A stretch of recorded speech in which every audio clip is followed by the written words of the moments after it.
বন্ধুরা, আজ chicken stew বানাবো। তার জন্য চিকেন তো লাগছে। এখানে 600 গ্রাম মতন চিকেন আছে। সবজির মধ্যে বিনস, গাজর, পেঁপে, আলু, আর এখানে টমেটো, আদা কুচি, রসুন কুচি, পেঁয়াজ কুচি, আর পেঁয়াজ কয়েকটা মানে হাফ হাফ করে দিয়েছি আমি। এটা দিতেও পারে, কেউ নাও দিতে পারে। আর কাঁচা লঙ্কা কুচি। বন্ধুরা, কড়া বসিয়ে দিয়েছি, তার মধ্যে একটু সামান্য সাদা তেল দিয়েছি আর একটু বাটার দিয়েছি। এইবার আমি গোটা মশলাটা ফোড়ন দিয়ে দেবো। তেলটা গরম হয়ে গেছে, আমি মশলাটা ফোড়ন দিয়ে দেবো। সমস্ত কিছু আছে, এলাচ, দারচিনি, লবঙ্গ, গোটা গোলমরিচ আর 10টা।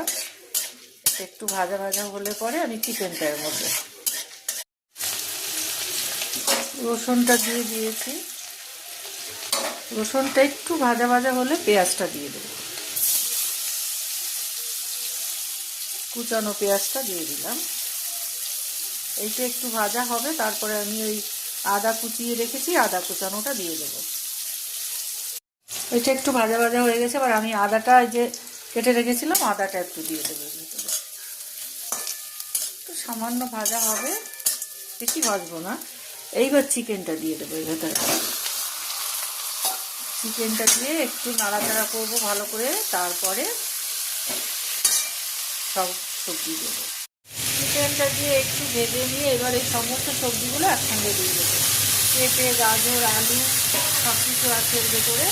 এইগুলো দিয়ে একটু ভাজবো, মানে হালকা করে ভেজে তারপরে বিনস দেবো, টমেটো দেবো, পেঁয়াজ দেবো, দিয়ে জল দিয়ে দেবো।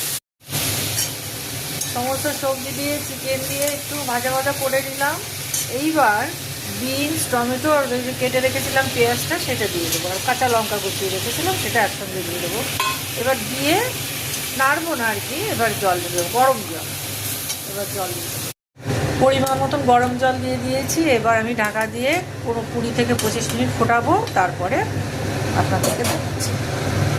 আমার চিকেন স্টু হয়ে গেছে। এবার আমি একটু গোলমরিচ গুঁড়ো দিয়ে নামিয়ে দেব।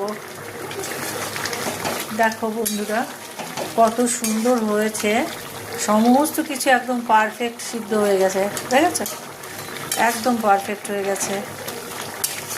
এইভাবে বন্ধুরা একবার বানিয়ে খেয়ে দেখবে, সত্যিই খুব সুন্দর। আর এটা খাওয়া তো খুবই উপকার।